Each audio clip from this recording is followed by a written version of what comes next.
ರಾಜ್ಯದಲ್ಲಿ ಪೊಲೀಸ್ ಇಲಾಖೆ ಮನೆ ಮನೆಗೆ ಪೊಲೀಸ್ ಅನ್ನೋ ಅಭಿಯಾನ ಕೈಗೊಳ್ತಾ ಇದೆ. ಆದರೆ ಉಡುಪಿಯಲ್ಲಿ ಪೊಲೀಸ್ ಠಾಣೆ ಪಕ್ಕದ ಮನೆಯಲ್ಲೇ ಕಳ್ಳತನ ಆಗಿದೆ. ಹಾಗಾದ್ರೆ ಪೊಲೀಸರಿಗೆ ಚಳ್ಳೆ ಹಣ್ಣು ತಿನ್ನಿಸ್ತಾ ಇರೋ ಕಳ್ಳರು ಯಾರು? ಖತರ್ನಾಕ ಚೋರರು ಯಾಮಾರಿಸ್ತಾ ಇರೋದು ಹೇಗೆ ಅನ್ನೋದ್ರ ಬಗ್ಗೆ ಒಂದು ವರದಿ ಇದೆ, ನೋಡ್ಕೊಂಡ್ ಬನ್ನಿ.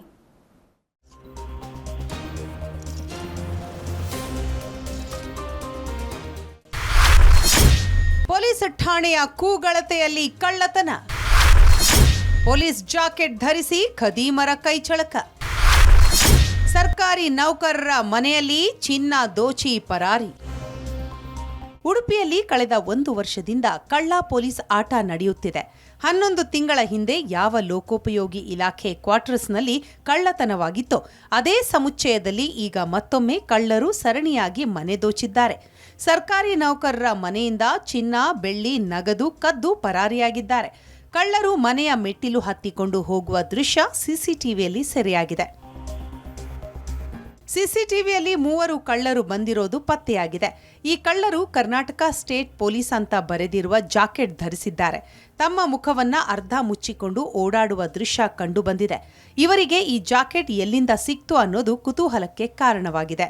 ನಮ್ಮಲ್ಲಿ ಸ್ವಲ್ಪ ಬೆಳ್ಳಿ ಆಭರಣ ಹೋಗಿದೆ. ಹಿಂದೊಮ್ಮೆ ನಮ್ಮದು ಹೊಡೆದಿದ್ದಾರೆ. ಈ ಸಲ ಹೊಡೆದಾಗ ಬೆಳ್ಳಿ ಆಭರಣ ಹೋಗಿದೆ.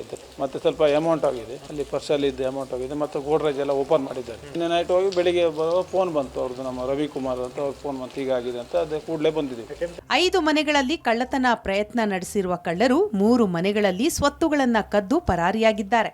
ವರ್ಷದ ಹಿಂದೆ ಇದೇ ಕ್ವಾರ್ಟರ್ಸ್ನಲ್ಲಿ ಕಳ್ಳತನ ನಡೆದಿತ್ತು. ಸರ್ಕಾರಿ ನೌಕರರನ್ನೇ ಬೆನ್ನು ಹತ್ತಿರುವ ಕಳ್ಳರು ಯಾರು ಅನ್ನೋದು ಎಲ್ಲರನ್ನೂ ಕಾಡ್ತಾ ಇರುವ ಪ್ರಶ್ನೆ. ಹೊರ ರಾಜ್ಯದ ತಂಡ ಈ ಕೃತ್ಯದಲ್ಲಿ ಸಕ್ರಿಯವಾಗಿದೆ ಅನ್ನೋದು ಪೊಲೀಸರಿಗೆ ತಿಳಿದು ಬಂದಿದೆ. ಹಿಂದೆ ಇಲ್ಲಿ ಈ ಭಾಗಕ್ಕೆ ಬರುವಾಗ CC ಕ್ಯಾಮರಾ ಇರಲಿಲ್ಲ, ಸ್ಟ್ರೀಟ್ ಲೈಟ್ ಇರಲಿಲ್ಲ. ಇದೆಲ್ಲ ಇಷ್ಟು ಮಾಡಿಯೂ ಕೂಡ ಇವತ್ತು ಮುಂಜಾನೆ 3 ಮನೆಗೆ ಕಳ್ಳತನ ಮಾಡಿದ್ದಾರೆ. ರಿಪೀಟೆಡ್ ಆಗಿದೆ. ಇದು ಪ್ರಾಯಶಃ ನಮ್ಮ ಜಿಲ್ಲೆ ಅಲ್ಲ ಅಂತ ಕಾಣ್ತದೆ. UP, ಉತ್ತರ ಪ್ರದೇಶದಿಂದ ಭಾಳ ಕೆಲಸಕ್ಕಾಗಿ ಇಲ್ಲಿ ಬರ್ತಾರೆ, ಬಂದು ಇಲ್ಲಿ ಈ ರೀತಿಯ ಕೃತ್ಯವನ್ನು ಮಾಡ್ತಾರೆ. ಪೊಲೀಸ್ ಠಾಣೆಯ ಕೂಗಳತೆ ದೂರದಲ್ಲಿ ಸರ್ಕಾರಿ ನೌಕರರ ಈ ವಸತಿ ಸಮುಚ್ಚಯ ಇದೆ. ಇಲ್ಲಿ ಕದ್ದವರನ್ನೇ ಪೊಲೀಸರಿಗೆ ಹಿಡಿಯಲಾಗದೇ ಇದ್ರೆ ಸಾಮಾನ್ಯ ಜನರ ಪಾಡೇನು ಅಂತ ನಾಗರಿಕರು ಕೇಳ್ತಾ ಇದ್ದಾರೆ. ಉಡುಪಿ ನಗರ ಪೊಲೀಸ್ ಠಾಣೆಯ ಕೂಗಳತೆಯ ದೂರದಲ್ಲಿ ಪೊಲೀಸರ ಜಾಕೆಟ್ ಹಾಕಿಕೊಂಡು ಬಂದು ಸರ್ಕಾರಿ ಕ್ವಾರ್ಟರ್ಸ್ನಲ್ಲಿ ಮಾಡಿದ್ದಾರೆ ಕಳ್ಳತನ. ಅಂದರೆ ಇದು ನಿಜಕ್ಕೂ ಪೊಲೀಸ್ ಇಲಾಖೆಗೆ ಒಂದು ಸವಾಲು. 1 ವರ್ಷ ಆಯಿತು ಈ ಹಿಂದೆ ಕಳ್ಳತನ ಆಗಿ. ಈ ಬಾರಿ ಆದರೂ ಕಳ್ಳರು ಆರೋಪಿಗಳನ್ನು ಪತ್ತೆ ಮಾಡ್ತಾರೆ ಅನ್ನೋದನ್ನು ಕಾದು ನೋಡಬೇಕಾಗಿದೆ. ಉಡುಪಿಯಿಂದ ಕ್ಯಾಮರಾಮನ್ ಹರೀಶ್ ಜೊತೆಗೆ ಶಶಿಧರ್ ಮಾಸ್ತಿಬೈಲು, ಏಷ್ಯಾನೆಟ್ ಸುವರ್ಣ ನ್ಯೂಸ್.